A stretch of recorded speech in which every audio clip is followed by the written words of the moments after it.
Hello दोस्तों, आपका हमारे यूट्यूब चैनल में बहुत बहुत स्वागत है। दोस्तों, आज हम लोग देखने वाले हैं इकोनॉमिक्स के 100 महत्वपूर्ण क्वेश्चन। ये पार्ट 2 होगा। इससे ऑलरेडी पहले मैंने पार्ट 1 डाल दिया है 100 महत्वपूर्ण क्वेश्चनों का। ठीक है, आप उसको भी जाके देख सकते हैं चैनल पे। तो चलिए स्टार्ट करते हैं इकोनॉमिक्स महत्वपूर्ण क्वेश्चन का पार्ट 2। ठीक है, पहला क्वेश्चन क्या दिया है, भारत में सर्वप्रथम सहकारी आंदोलन किस क्षेत्र में हुआ? तो ये हमारा हुआ कृषि के क्षेत्र में हुआ। ठीक है, 1875 में एक्चुअली क्या हुआ था, 1875 में दक्कन दंगों के बाद मद्रास और बॉम्बे प्रेसिडेंसी में किसान कर्ज के भारी तले दबे हुए थे। साहूकार उनका भारी शोषण कर रहे थे। इस समस्या से निपटने के लिए मद्रास सरकार ने सर थॉमस निकोलसन को यूरोप, विशेषकर जर्मनी भेजा ताकि वहाँ जाकर सरकारी मॉडल का अध्ययन करें। ठीक है, और फिर जब वहाँ से वो अध्ययन करके आए तो उन्होंने एक रिपोर्ट सौंपा जिसके आधार पर सरकारी बैंकों की स्थापना की गई। ठीक है, सरकारी बैंकों की स्थापना की गई ताकि जो किसान हैं वो साहूकारों के चंगुल से बचे रहें और बैंकों के थ्रू उनको कम ब्याज पर लोन दिया जा सके। Operation flood, question number 2, operation flood का कार्यक्रम किस वर्ष प्रारंभ हुआ? ये हुआ था 1970 ईस्वी में। इसको व्हाइट रेवोल्यूशन के नाम से जाना जाता है। इसके जनक डॉक्टर वर्गीज कुरियन को कहा जाता है। इसका मुख्य उद्देश्य क्या था? देश में दूध का उत्पादन बढ़ाना, ग्रामीण क्षेत्रों में किसानों की आय में वृद्धि करना और शहरी उपभोक्ताओं तक सही कीमत तक दूध पहुंचाना।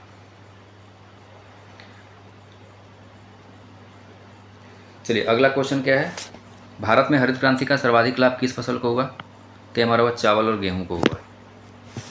क्वेश्चन नंबर 104, 104, पीली क्रांति का संबंध किससे है? तिलहन से है। भारत में नीली क्रांति का संबंध किससे है? मत्स्य उत्पादन से है। क्वेश्चन नंबर 106, भारत में रजत क्रांति का संबंध किससे है? अंडा उत्पादन से है। भारत में कृषि ऋण प्रदान करने वाली प्रमुख संस्था कौन सी है? नाबार्ड। ठीक है, इससे पहले मैंने जितने भी बैंक है उससे रिलेटेड जितने भी बैंक है उसका एकदम विस्तार में मैंने एक वीडियो डाला है, वहाँ पे जाके देख सकते हैं। मैंने सारे बैंकों के बारे में डिटेल्स में समझाया हुआ है। नाबार्ड क्या है, इसकी स्थापना जो हुई थी, नाबार्ड की स्थापना 12 जुलाई 1982 को हुई थी। ठीक है, ये किसकी समिति पे हुई थी? ये शिवशरण समिति की सिफारिश पे हुई थी। इसका मुख्यालय कहाँ है? इसका जो हेडक्वार्टर है मुंबई में है। ठीक है, इतना पॉइंट आपको याद रखना है। यह एक बैंक ना होकर के एक वित्तीय संस्था है। ये क्या करता है? किसानों को बहुत कम इंटरेस्ट पे लोन प्रोवाइड करता है। ठीक है, अगला हम लोग देखेंगे क्षेत्रीय ग्रामीण बैंकों की स्थापना कब हुई? तो क्षेत्रीय ग्रामीण बैंकों की स्थापना हुई थी 5वीं पंचवर्षीय योजना 2 अक्टूबर 1975 को हुई थी।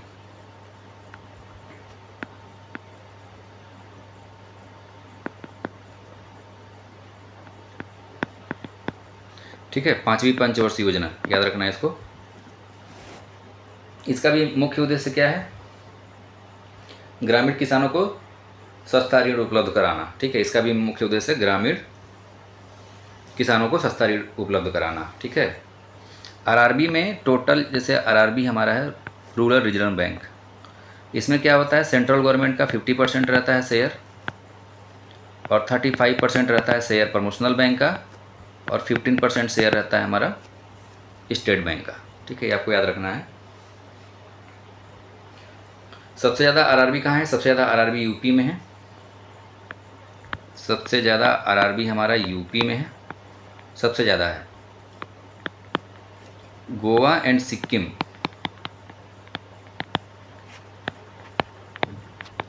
में कोई भी आरआरबी नहीं है।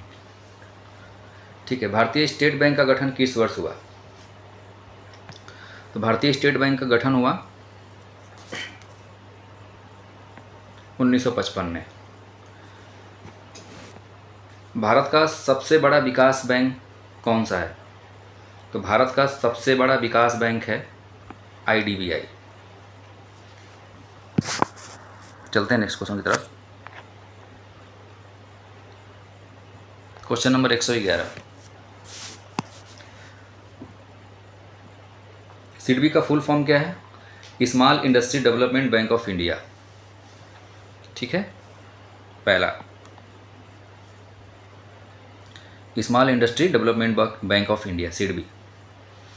एग्जिम बैंक का मुख्य कार्य क्या होता है? आयात निर्यात को बढ़ावा देना।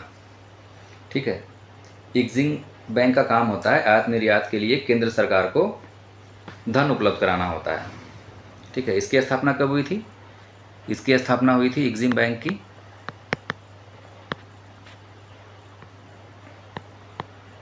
1982 में। ठीक है, इसको याद रखिएगा, 1982 में इसकी स्थापना हुई थी। भारत में बीमा क्षेत्र का नियामक कौन है? भारत में बीमा क्षेत्र का नियामक है, question number 113 B, IRDAI। IRDAI का मुख्यालय कहाँ पे है?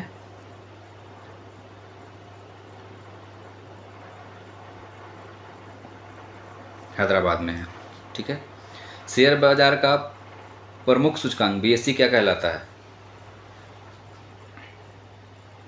सेंसेक्स।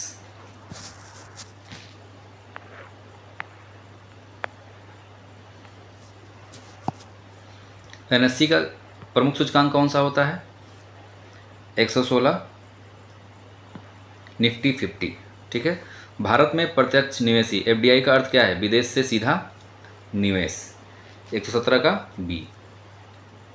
विदेशी मुद्रा भंडार का संरक्षण मुख्यतः कौन करता है? ये RBI करता है। ये तो करेगा नहीं, सेबी। ठीक है, ये small industry development bank of India होता है। नाबार्ड क्या होता है? किसानों को ऋण प्रोवाइड करता है। SBI क्या होता है? ये RBI के अंडर में काम करता है, कमर्शियल बैंक होता है। तो हमारा 118 का ये सही होगा। बैलेंस ऑफ पेमेंट का संबंध किससे है? बैलेंस ऑफ पेमेंट का संबंध है हमारा विदेशी लेन देन से। चालू खाते में मुख्यतः क्या शामिल होते हैं? वस्तु एवं सेवाओं का व्यापार, चुनाव व्यय, बैंक जमा, शेयर बाजार। इसका आंसर कौन होगा? इसका आंसर होगा हमारा ए, वस्तु एवं सेवाओं का व्यापार। ठीक है, अगला क्वेश्चन देखते हैं।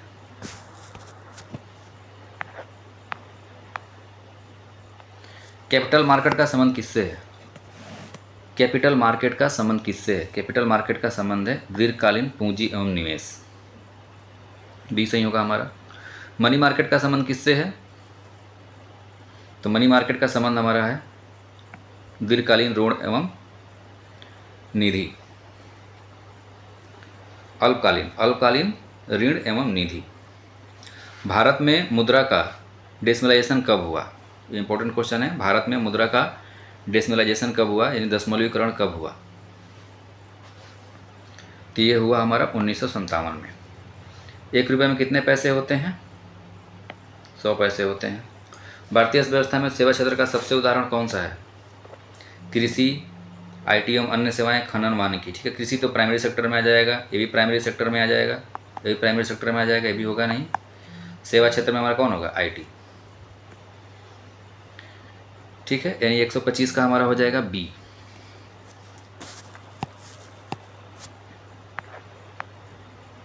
अगला क्वेश्चन देखेंगे, MSP क्या होता है? भारत में न्यूनतम समर्थन मूल्य की सिफारिश कौन करता है? न्यूनतम मूल्य की सिफारिश भारत में कौन करता है? कृषि एवं लागत मूल्य आयोग करता है। MSP का मुख्य उद्देश्य क्या होता है? किसानों को उनकी उपज का न्यूनतम लाभकारी मूल्य प्रदान करना। ठीक है, भारत में सार्वजनिक वितरण प्रणाली PDS का मुख्य उद्देश्य क्या है?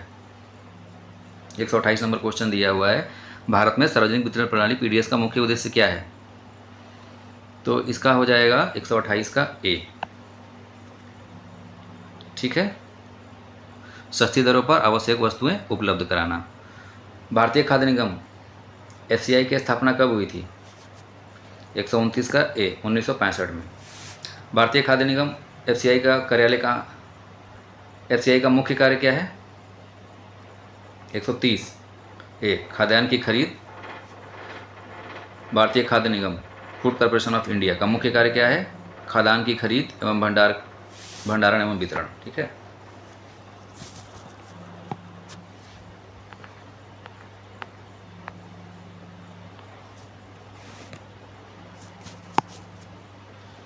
भारतीय कृषि बाजार ई नाम का शुभारंभ कब हुआ? भारतीय कृषि बाजार ई नाम का शुभारंभ कब हुआ? Question number 131। इसका शुभारंभ हुआ 2016 में। ऑप्शन बी हमारा सही होगा। 131 मेक इन इंडिया कार्यक्रम कब शुरू हुआ? 132 का बी 2014 में। भारत में वस्तु एवं सेवा कर जीएसटी किस प्रकार का कर है? तो ये हमारा अप्रत्यक्ष कर है। ठीक है। जीएसटी लागू करने वाला विश्व का प्रथम देश कौन सा है? फ्रांस है। 134 का क्या हो जाएगा? बी। 135 भारत में जीएसटी लागू होने के समय कितने करों को शामिल किया गया था? 12, 15, 18, 20, यानी 135 का क्या हो जाएगा? कितने करों को? इसमें टोटल 17 करों को शामिल किया गया था और उसका जो स्लैब था 12, 15, 18, 20।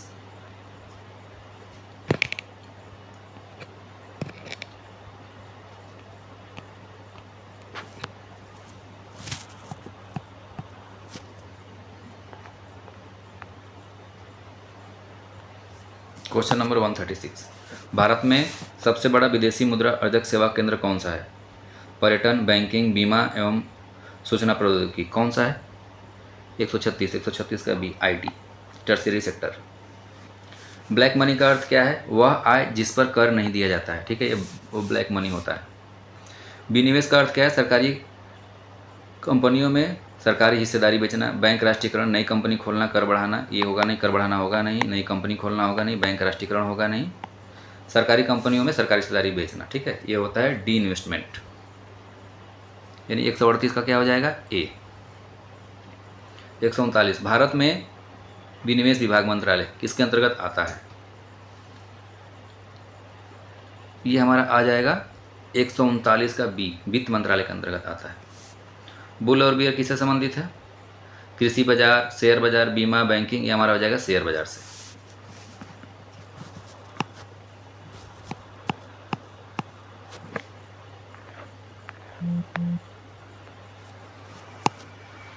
जब शेयरों की कीमतें लगातार बढ़ती हैं तो उसको क्या बोला जाता है? जब शेयरों की कीमत लगातार बढ़ती है तो उसको बोला जाता है बुल मार्केट। भारत में सबसे बड़ा स्टॉक एक्सचेंज कौन सा है? 142 नंबर क्वेश्चन दिया है। भारत में सबसे बड़ा स्टॉक एक्सचेंज है एनएसई। सेंसेक्स में कितनी कंपनियां शामिल हैं? 30 कंपनियों को शामिल किया गया है। निफ्टी 50 सूचकांक किस स्टॉक एक्सचेंज से संबंधित है? एनएसई से संबंधित है। भारत में सबसे पहले पंचवर्षीय योजना में औद्योगिक विकास, किस पंचवर्षीय योजना में औद्योगिक विकास यानी भारी उद्योग पर विशेष बल दिया गया था? द्वितीय पंचवर्षीय योजना। प्रथम पंचवर्षीय योजना क्या? कृषि एवं सिंचाई पर दिया गया था। तृतीय पंचवर्षीय योजना में क्या किया गया था? बैंकों का राष्ट्रीयकरण कर दिया गया था। और पहली पंचवर्षीय योजना हमारी थी हायरार्ड मॉडल पर आधारित थी। दूसरी पंचवर्षीय योजना हमारा पीसी महानुवोलिस मॉडल पर आधारित थी। आगे देखेंगे इससे रिलेटेड क्वेश्चन।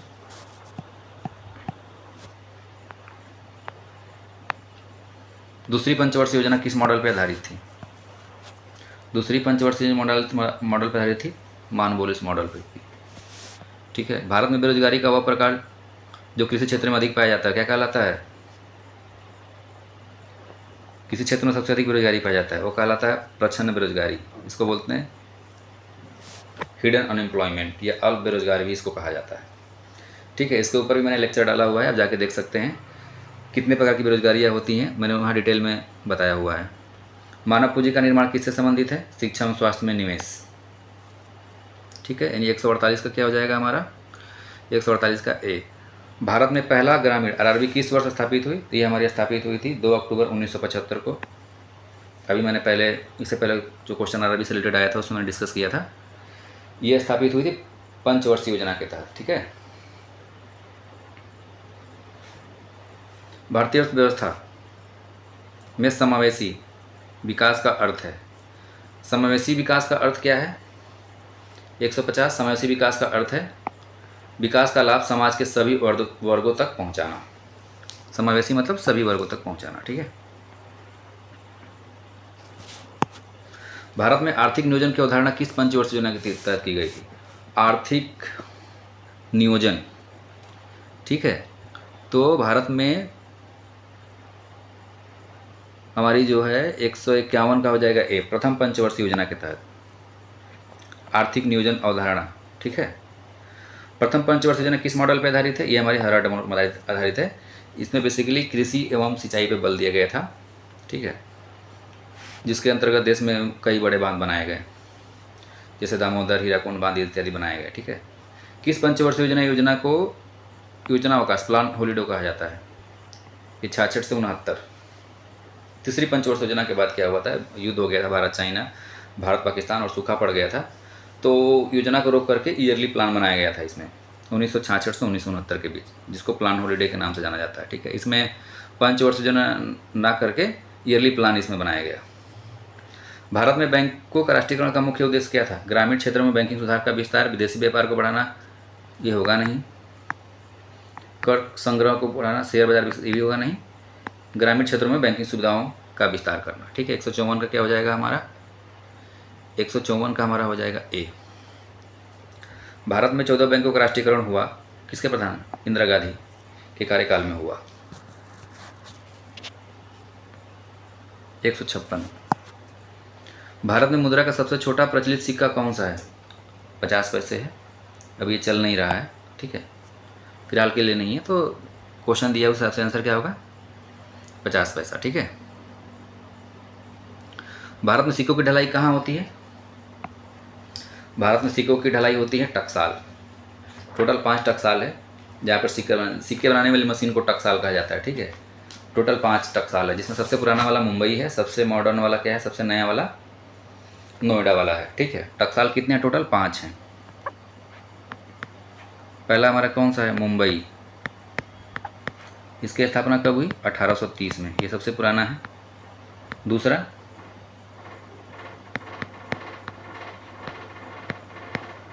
चेरापल्ली, तमिलनाडु। तीसरा हैदराबाद।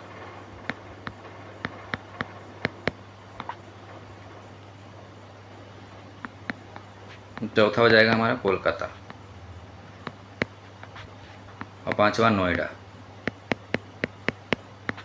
ठीक है। ये बना था हमारा 1979 में। ठीक है। सबसे पुराना ये हो जाएगा मुंबई वाला, और सबसे नया हमारा हो जाएगा नोएडा वाला। ठीक है। भारत में विदेशी व्यापार नीति कौन बनाता है? तो भारत में विदेशी व्यापार नीति बनाता है हमारा कौन है? 158 का बी, वाणिज्य एवं उद्योग मंत्रालय। इंपोर्ट का अर्थ क्या है और एक्सपोर्ट का मतलब क्या है? इंपोर्ट का मतलब हमारा होता है, 159 का क्वेश्चन दिया है। इंपोर्ट का मतलब होता है विदेश से वस्तु खरीदना, मैंने मंगा रहे हैं। एक्सपोर्ट का मतलब क्या होता है? विदेश में वस्तु को बेचना। एक्सपोर्ट का अर्थ क्या? अभी यहाँ पे निचला क्वेश्चन दे दिया है, नीचे वाला 160 नंबर। एक्सपोर्ट का अर्थ क्या है? विदेश में वस्तु को बेचना। ठीक है। 160 का क्या हो जाएगा? बी हो जाएगा। अब अगला क्वेश्चन देखते हैं, question number 161। Balance of payment में घाटा होने का अर्थ क्या है? विदेशी प्राप्तियां कम, भुगतान अधिक होना, कर संग्रह कम होना, कृषि उत्पादन कम होना, बैंक से ऋण लेना, यानी इसमें ए वाला होगा हमारा। ठीक है। बैलेंस ऑफ पेमेंट यानी विदेश से हम कम प्राप्त कर रहे हैं और भुगतान हमारा क्या हो रहा है? अधिक हो रहा है, तो उसको बोलते हैं बैलेंस ऑफ पेमेंट। ठीक है। 161 का क्या हो जाएगा हमारा? ए हो जाएगा। भारत का सबसे बड़ा निर्यातक क्षेत्र कौन सा है? बैंकिंग, बीमा, पर्यटन, ये होगा नहीं हमारा। कौन सा हो जाएगा? आईटी।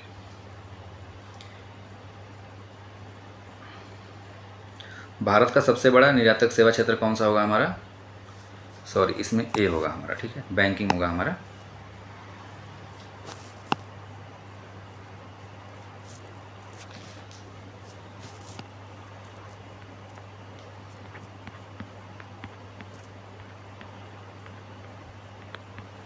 क्वेश्चन नंबर 162 तक हो गया था।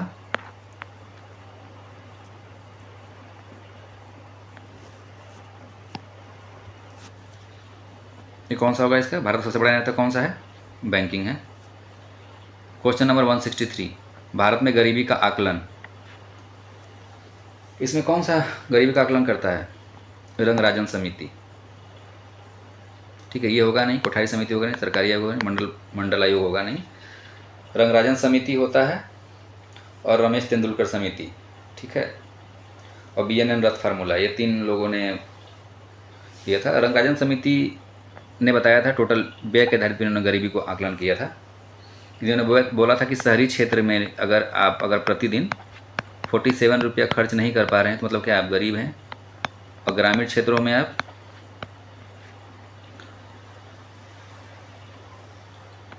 33 रुपया नहीं कर पा रहे हैं तो अब क्या है, गरीब हैं।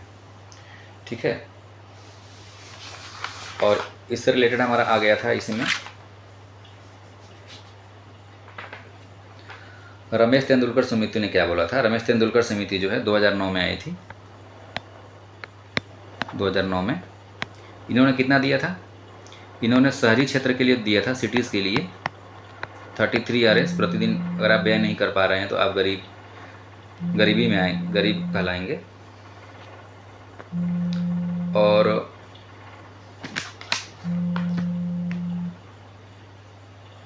ग्रामीण के लिए कितना इन्होंने बोला था, ग्रामीण के लिए इन्होंने बोला था 27 रुपीज़। ठीक है, ये आपको याद रखना है। बेरोजगारी का वह प्रकार जिसमें व्यक्ति कार्य करना चाहता है लेकिन काम नहीं मिलता, इसको बोलते हैं खुली बेरोजगारी। ठीक है, भारत में सबसे अधिक मौसमी बेरोजगारी किस क्षेत्र में पाई जाती है, सीजनल कृषि क्षेत्र में पाई जाती है। ठीक है, यानी सीजनल अनएम्प्लॉयमेंट किस में पाई जाती है, कृषि में पाई जाती है। गरीबी हटाओ कार्यक्रम किस पंचवर्ष योजना के तहत दिया गया था, तो ये हमारा दिया गया था पंचम पंचवर्ष योजना के तहत दिया गया था। ठीक है, इसमें ही RRB का गठन हुआ, रूरल रीजनल बैंक। ठीक है, इसी योजना के तहत हमारा हुआ था रीजनल रूरल बैंक।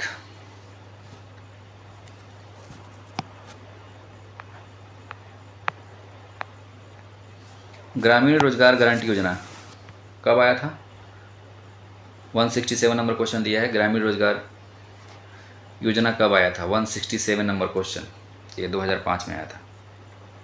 मनरेगा के अंतर्गत परिवारों को प्रतिवर्ष न्यूनतम कितने दिनों का रोजगार देने का प्रावधान है, 100 दिनों का। 168 का C ऑप्शन सही होगा। ठीक है, 169 भारत में जनधन योजना का शुभारंभ कब हुई, तो भारत में जनधन योजना की शुरुआत हुई थी 2014 में। प्रधानमंत्री जन धन योजना का मुख्य उद्देश्य क्या था, सभी को बैंकिंग सेवाओं से जोड़ना। मुद्रा मुख्यतः किसके लिए शुरू की गई थी, बड़े उद्योग, छोटे एवं सूक्ष्म उद्योग, विदेशी कंपनियां, सरकारी कर्मचारी।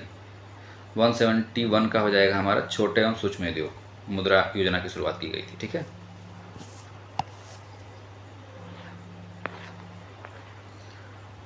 (172) भारत में डिजिटल भुगतान प्रणाली UPI का विकास किस संस्थान ने किया, B NPCI। ठीक है, NPCI का पूरा फुल फॉर्म क्या है, 173 national payment corporation of India. Bharat में प्रत्यक्ष लाभ अंतरण DBT का उद्देश्य क्या था, सरकारी सब्सिडी सीधे लाभार्थी खाते में भेजना, बैंक राष्ट्रीयकरण, विदेशी निवेश को बढ़ाना, निर्यात बढ़ाना। ठीक है, तो 174 इसका ऑप्शन हो जाएगा A, सरकारी सब्सिडी सीधे लाभार्थी खाते में पहुंचाना। भारतीय अर्थव्यवस्था में वित्तीय समावेश फाइनेंशियल इंक्लूजन का अर्थ क्या है, सभी लोगों तक बैंकिंग एवं वित्तीय सेवाएं पहुंचाना। ठीक है, 175 का A हो जाएगा। ये क्वेश्चन रिपीट हुआ है अभी। भारत में स्टैंड अप इंडिया योजना का शुभारंभ कब हुआ, इसका शुरुआत हुआ था 2016 में।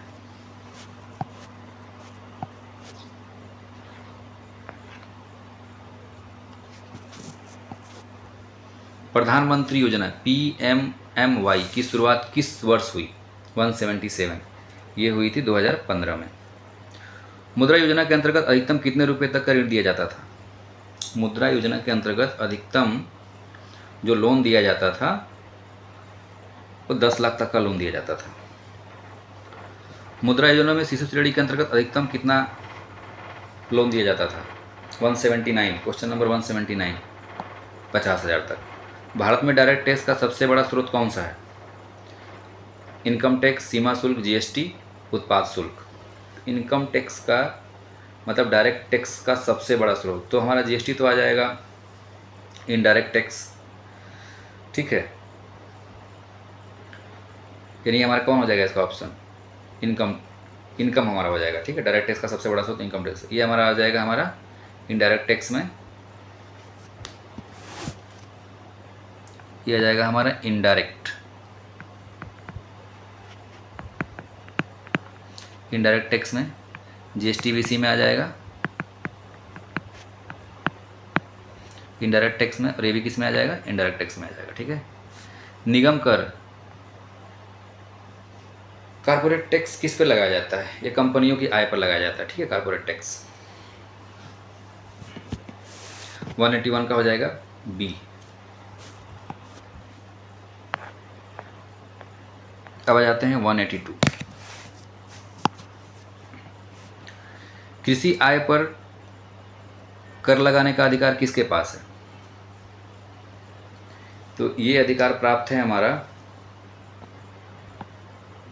राज्य सरकार के पास। ठीक है, कृषि आय पर कर लगाने का अधिकार किसके पास है, राज्य सरकार पर, स्टेट गवर्नमेंट पे होती है। भारत में बजट प्रस्तुत करने की संवैधानिक व्यवस्था किस अनुच्छेद के तहत है, ये हमारी हो जाएगी 112। ठीक है, यानी 183 का क्या हो जाएगा, आर्टिकल 112। बजट को अन्य किस नाम से जाना जाता है, वार्षिक वित्तीय विवरण के नाम से भी जाना जाता है। ठीक है, यानी 184 का क्या हो जाएगा, ऑप्शन नंबर ए। भारत का आर्थिक सर्वेक्षण, इकोनॉमिक सर्वे कौन प्रस्तुत करता है, प्रधानमंत्री, वित्त मंत्री, आरबीआई गवर्नर, नीति आयोग। तो ये हमारा प्रस्तुत करता है 185 का बी, वित्त मंत्री, इकोनॉमिक सर्वे। आर्थिक सर्वेक्षण सामान्यतः कब प्रस्तुत किए गए थे, 186, ये हमारा बी, बजट से एक दिन पहले इसको प्रस्तुत किया जाता है। ठीक है, 187, क्वेश्चन नंबर 187,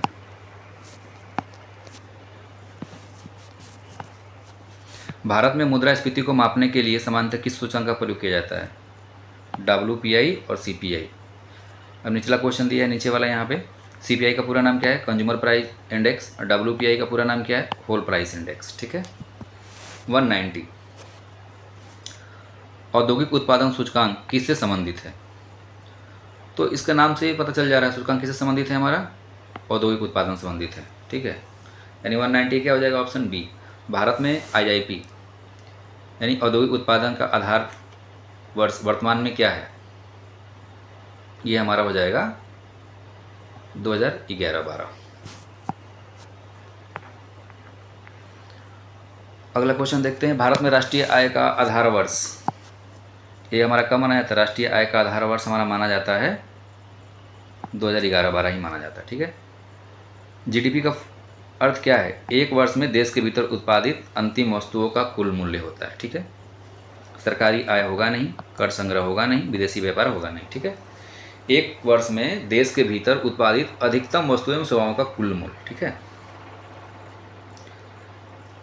अब 194 क्या है, GNP क्या होता है, तो GNP हमारा होता है, इसका फार्मूला होता है GNP equal to GDP plus X minus Y. X हमारा होता है विदेशी कितना भारत में अर्न किए, और इंडिया वाले फॉरेन में कितना अर्न किए। ठीक है, दोनों को निकाला जाता है। ठीक है,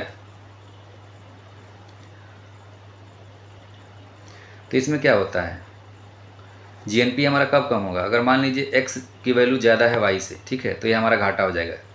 ठीक है, GNP हमारा क्या हो जाएगा, कम होगा।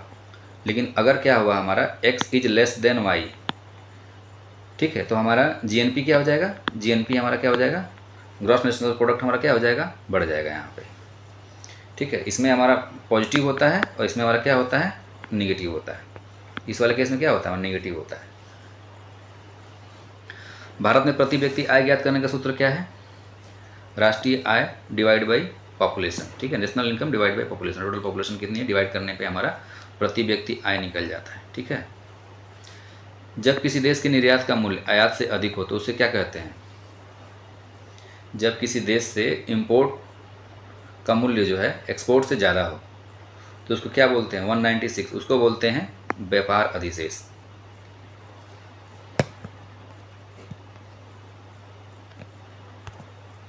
अगला क्वेश्चन 197, जब आयात का मूल्य निर्यात से अधिक हो तो क्या बोलते हैं उसको, व्यापार घाटा।